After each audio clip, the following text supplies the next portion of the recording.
तस्मै श्री गुरुवे नमः। वसुदेवसुतं देवं कंसचाणूरमर्दनं देवकी परमानन्दं कृष्णं वन्दे जगद्गुरुं। रुक्मिणी केलिसंयुक्तं पीताम्बर सुशोभितं ओवाप्त तुलसी गन्धं कृष्णं वन्दे जगद्गुरुं। हे कृष्ण करुणा सिन्धु दीनबन्धो जगत्पते गोपेश गोपिकान्त राधाकान्त नमस्तुते। तप्त काञ्चन गौराङ्गी राधे वृन्दावनेश्वरी विश्वानुसुते देवी प्रणमामि हरिप्रियम्। श्रीकृष्णाय वासुदेवाय हरये परमात्मने प्रणतक्लेशनाशाय गोविन्दाय नमो नमः। मातु मेरी श्री राधिका पिता मेरे घनश्याम। मातु मेरी श्री राधिका पिता मेरे घनश्याम। इन दोनों के चरणों में मेरा बारंबार प्रणाम, मेरा बारंबार प्रणाम, मेरा बारंबार प्रणाम। कल की कथा में हम लोग सुन रहे थे कि भगवान का द्वारिका में बहुत स्वागत हुआ। किसी को भगवान सिर झुकाकर प्रणाम किए, किसी को वाणी से अभिवादन किया, किसी को हृदय से लगाया, किसी से हाथ मिलाया और किसी को देखकर मुस्कुरा भर दिए और किसी को केवल प्रेम भरी दृष्टि से देख लिया। शौनक जी जिस समय भगवान राजमार्ग से जा रहे थे उस समय द्वारिका की कुल कामिनियाँ भगवान के दर्शन को ही परमानंद मानकर अपनी अपनी अटारियों पर चढ़ गई। भगवान का वक्षस्थल मूर्तिमान सौंदर्य लक्ष्मी का निवास स्थान है। उनका मुखारविंद नेत्रों के द्वारा पान करने के लिए सौंदर्य सुधा से भरा हुआ पात्र है। भगवान का वक्षस्थल जो है वो लक्ष्मी जी का निवास स्थान है। उनका मुखारविंद नेत्र जो है, मुखारविंद जो है नेत्रों के द्वारा पान करने के लिए सौंदर्य सुधा से भरा हुआ पात्र है।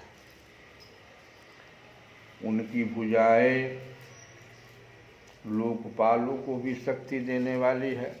ये जो भगवान के विभिन्न अंगों का इस प्रकार से वर्णन है कि कोई आदमी जब ध्यान करता है ना उस समय में यह काम में आता है। उनके चरण कमल भक्त परमहंसों के आश्रय है।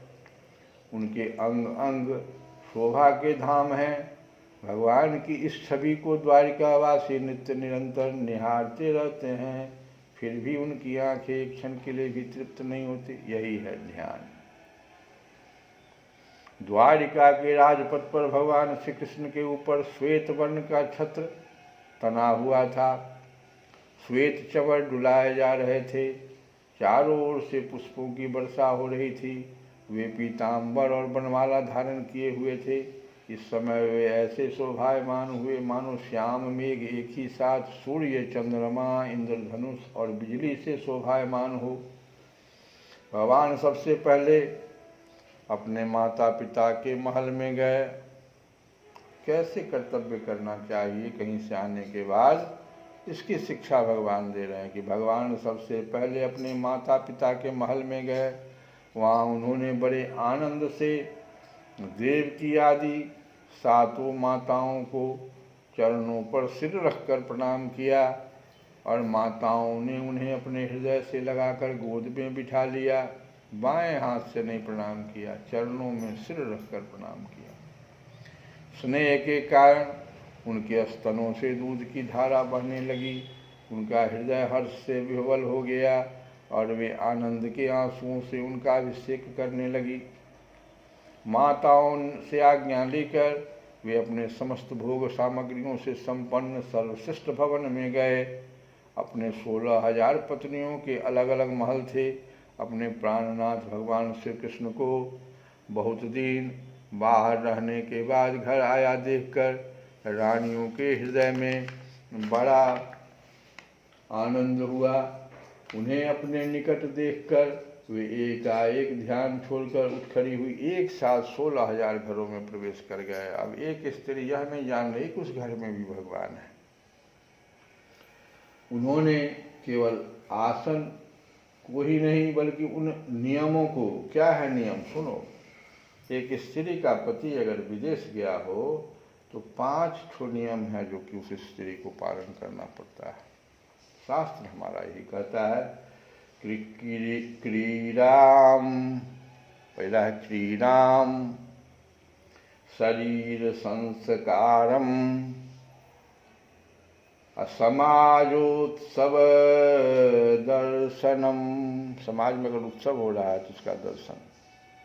क्रीडाम, खेलकूद से दूर रहना चाहिए। शरीर संस्कारम, श्रृंगार से दूर रहिए। और समाजोत्सव दर्शनम, सामाजिक उत्सवों में भाग लेना, दूर रहना। 3 को बात हो गई। हास्यम, हंसी मजाक करना। परगृहे, और पराये घर जाना। परगृहे यानम अत्यजेत प्रोषित भर्तिका। इन 5 चीज़ों को त्याग देना चाहिए अगर पति विदेश चला गया हो। तो वही यहाँ पर लिखा हुआ है कि वो स्त्रियाँ ये 5 चीज़ों को त्याग, बल्कि उन नियमों को भी त्याग दिया जिन्हें उन्होंने पति के प्रवासी होने पर ग्रहण किया था। उस समय उनके मुख और नेत्रों में लज्जा छा गई। भगवान के प्रति उनका भाव बड़ा ही गंभीर था। उन्होंने पहले मन ही मन, फिर नेत्रों के द्वारा और तत्पश्चात पुत्रों के बहाने शरीर से उनका आलिंगन किया। शौनक जी, उस समय उनके नेत्रों में जो प्रेम के आंसू छलक आए थे उन्हें संकोच बस उन्होंने बहुत रोका, फिर भी विवशता के कारण वे ढलक ही गए। यद्यपि भगवान श्री कृष्ण एकांत में सर्वदा ही उनके पास रहते थे, तथापि उनके चरण कमल उन्हें पद पद पर नए नए जान पड़ते। भला स्वभाव से ही चंचल लक्ष्मी जिन्हें एक क्षण के लिए भी कभी नहीं छोड़ती, उनकी सन्निधि से किस स्त्री को तृप्त हो सकती है।